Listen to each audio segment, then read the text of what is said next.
우리가 읽은 본문에는 자기라는 단어가 굉장히 많이 들어가 있습니다. 내가 하나님의 일을 생각지 아니하고 도리어 사람의 일을 생각하는도다 할 때에도 자기라는 용어가 슬쩍 감춰져 있어요. 그리고 자기를 부인하고 자기 십자가를 지고 자기 목숨을 구원코자 자기 목숨을 잃을 것이다. 이렇게 하면서 계속해서 자기라는 용어가 들어가 있습니다. 근데 이 자기라는 용어는 반드시 부닥치는 한 용어가 있고 한 대상이 있습니다. 그것은 무엇인가 하면 하나님이에요.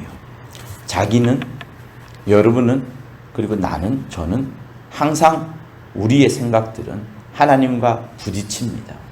그래서 가만히 있어도 우리는 누구를 생각합니까? 가만히 있을 때에 하나님을 생각하는 것이 아니고 가만히 있을 때 부모님을 생각하지 않습니다. 가만히 있으면 자연스레 우리는 나 자신을 생각합니다.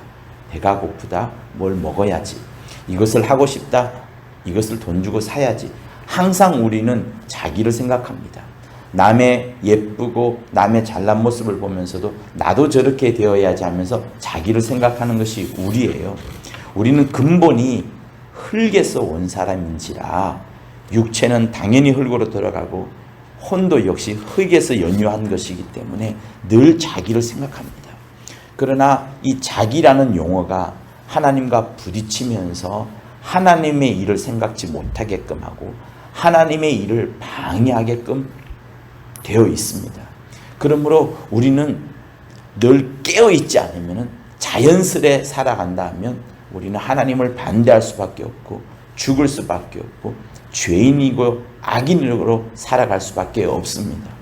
그래서 하나님께서는 우리에게 내가 깨어 있어서 하나님의 일을 생각을 하고 성령의 충만함을 받아서 움직이지 않는 이상은 하나님을 기쁘시게 할 수 있는 것이 전혀 없습니다.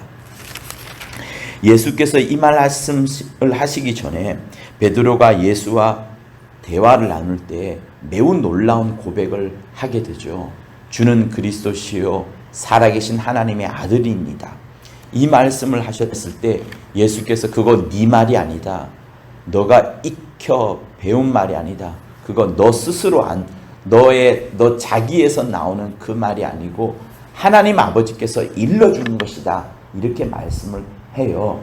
그러니까 베드로의 고백이 아니라 베드로의 고백이 바로 있기 그 직전에 하나님의 감동이 베드로에게 있었고 하나님의 감동을 통해서 나온 말이 주는 내 앞에 있는 당신은 그리스도시요 하나님의 아들이니다. 이런 고백을 하는 겁니다.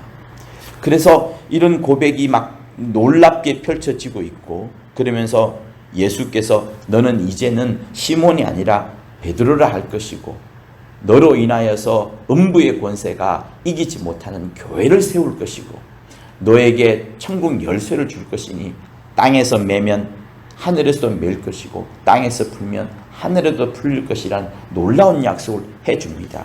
이렇게 극적인 장면, 드라마틱한 것이 지나가는데 갑자기 예수께서 죽음에 대해서 이야기를 하니까 제자들이 깜짝 놀랐고 그 중에 가장 대표되는 베드로가 그리 마옵소서라고 막 꾸지람하듯이 간하여라는 말이 꾸지람이라고 어제 말씀을 하셨잖아요. 예수를 막 꾸짖듯이 그리하지 마옵소서 이런 이야기를 합니다. 그때 예수께서 하시는 말씀이 너가 사람의 일을 생각하고 하나님의 일을 생각지 아니하는도다. 이렇게 하면서 일이 전개가 됩니다. 성도 여러분, 다시 한번 여러분들에게 말씀을 드립니다. 우리 모두는 연약해요. 저도 마찬가지고 이 강대상에 서는 사람도 마찬가지고 누구든지 죽기 이전까지는 늘 자기를 생각하고 나를 생각합니다. 그래서 우리 기도 제목들이 가만히 있으면 혼자 기도하게 되면 자기를 위한 기도를 많이 하게 될 수밖에 없게 되는 것이고 그래서 공적 기도를 통하여서 엄선하고 준비하고 온 교회가 함께 신경 쓰는 그런 기도 제목들을 내었을 때는 이 기도 제목들을 함께 하는 것이 매우 중요하다는 것을 우리는 어제 배웠습니다. 그래서 성도 여러분, 한 주간을 살아가시면서 또 일생을 살아가시면서 자기라는 것이 늘 등장을 할 거예요. 여러분의 삶 가운데, 여러분의 생각 가운데. 그러나 그 자기라는 것이 하나님의 일을 망치고 하나님의 일을 생각지 아니하기 때문에 우리는 지속적으로 하나님의 말씀을 읽어서 자기 영혼에 새겨 들어가는 것이고, 그것이 계명이 되도록 나를 막 움직여 나가는 것이고, 여기에 더하여서 성령이 나를 막 채찍질하듯이 우리를 북돋워주고, 여러 환경들, 교회라는 환경, 공동체라는 환경, 성도와 성도들이라는 환경, 어려움을 빠졌을 때 위로하여 주고 격려해 주고 함께 손잡고 기도하고 함께 손잡고 신앙하고자 교회가 또한 이렇게 있는 겁니다. 언제까지요? 우리가 죽는 그날까지.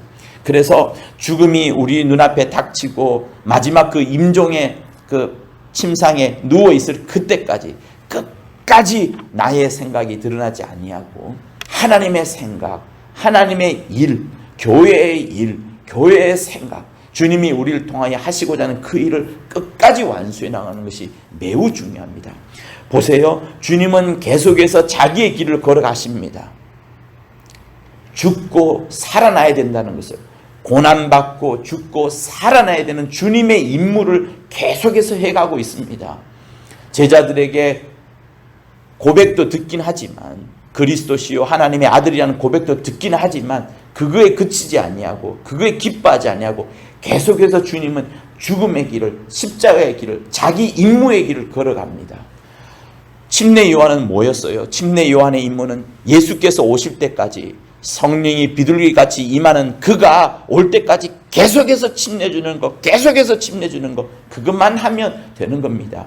그 이후에 그가 헤롯 왕이 어땠느니 누가 어땠느니 그런 말을 하든 자기 옥에 들어가든 그건 아무런 문제가 되지 않아요. 자기의 임무만 완수하면 하나님께 큰 칭찬을 받는 것이 우리 예수 믿는 하나님의 이 원하시는 바로 그겁니다. 그렇다면 여러분의 임무는 뭘까요? 여러분과 우리가 정말 꼭 해야만 되는 임무, 내가 이 땅에 있으면서 반드시 완수해야 되는 그 임무는 무엇일까요? 그냥 내 삶에 닥쳐지는 여러 우환들과 병들과 걱정거리들을 하나님 앞에 들고 와서 기도하는 것이 우리의 임무일까요? 아닐 겁니다. 하나님을 기쁘시게 하는 것, 하나님이 내게 원하시는 그 임무를 한번 찾아보세요. 무엇이 내가 이 땅에서 반드시 남기고 가야 될 가장 중요한 것인가를 찾아보시는 것이 어찌 보면 인생에 있어서 가장 중요한 것일 수 있습니다. 자기의 임무, 자기가 해야 될 것을 찾음으로써 그것을 완수하고 하나님을 기쁘시게 할 때에 정말 그 일이 하나님의 일이 되는 거예요. 자기 일이 되지 않습니다. 그래서 이 밤 성령 충만하게 기도하여서 이 일은 자기의 일, 나 자신의 일인데 내려놓을 것이고, 그러지 아니하고 하나님의 일, 내 삶 가운데 하나님의 일을 찾고 하나님의 임무를 찾고 하나님의 미션을 찾아가지고 이 일만큼은 반드시 완수하리라 하는 그 마음으로 일생을 살아갈 때 하나님이 가장 기뻐하시는 영광을 그가 얻으실 겁니다. 여러분 삶을 통하여 하나님 기뻐하시는 그 미션이 이루어질 수 있기를, 그 임무가 이루어질 수 있기를 예수 이름으로 부탁을 드립니다. 하나님의 일을 생각하는 여러분이 되시기를 예수 이름으로 부탁드립니다. 예수 한번 하며 받은 말씀을 갖고 간절히 기도합니다.